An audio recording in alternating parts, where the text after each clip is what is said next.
Alright, Cooks. Today we're gonna watch an interview, right? We're gonna watch an interview that made one person get disliked all over the world, motherfuckers.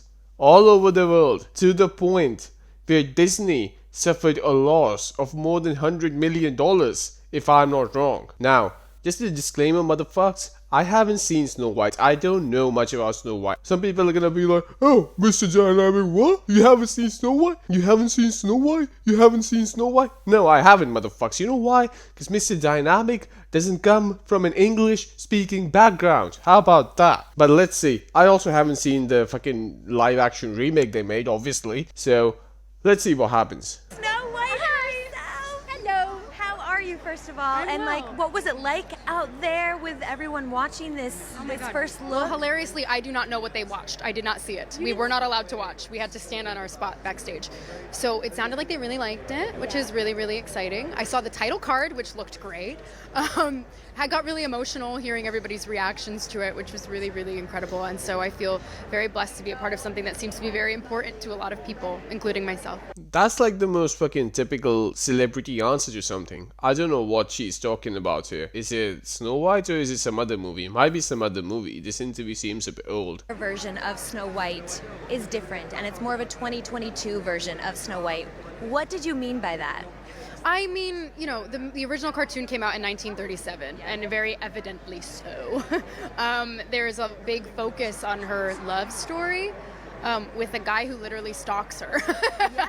Weird. Super weird. So we didn't do that this time.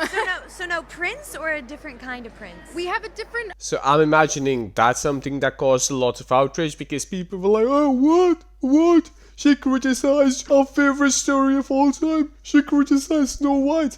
And look, I understand, right? Like, you might be a bit annoyed, but as far as I'm concerned, man, you get to criticize whatever the fuck you want. And the fact that she has the guts to criticize the very thing that she's participating in, obviously, like, they're actually changing the story as well. So it's not like the story is the same and the actors are still criticizing it. In that case, this person would have had my respect, you know? Because in that case, this person's being genuine. She's like, I don't give a fuck. I love that, but this is not exactly what's happening here. But even then, I think it's okay for someone to criticize a story. I don't care. I don't give a rat's ass how iconic that story is. I don't give a fuck. By the way, I don't know if there was a stalker in the film or not. If there was one, that's not okay, right? I don't care how iconic it is. Again, I don't give a rat's ass. I don't care about this person either. I'm just talking about the story right now, which I do not know much about. So if there was a stalker in the film, do you have a counter argument to that? Or not? That's the real question. What I'm sure a lot of people will assume is a love story just because, like, we cast a guy in the movie. Right. Andrew Burnap, great dude. Yeah. It's one of those things that I think everyone's going to have their assumptions about what it's actually going to be, but it's really not about the love story at all, which is really, really wonderful. And whether or not she finds love along the way is anybody's guess until 2024.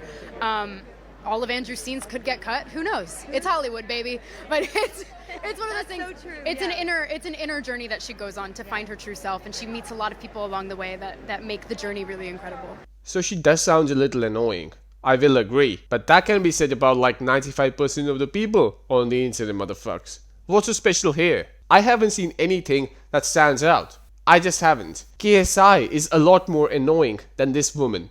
I'm serious.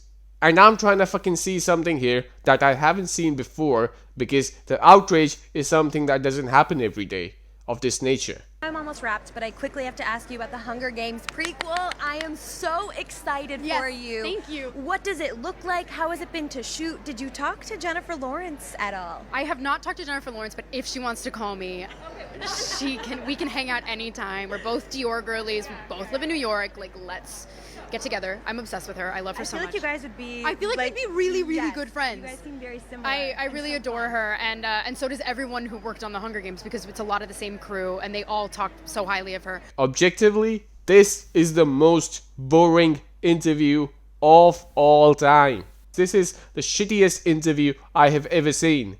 What's going on here?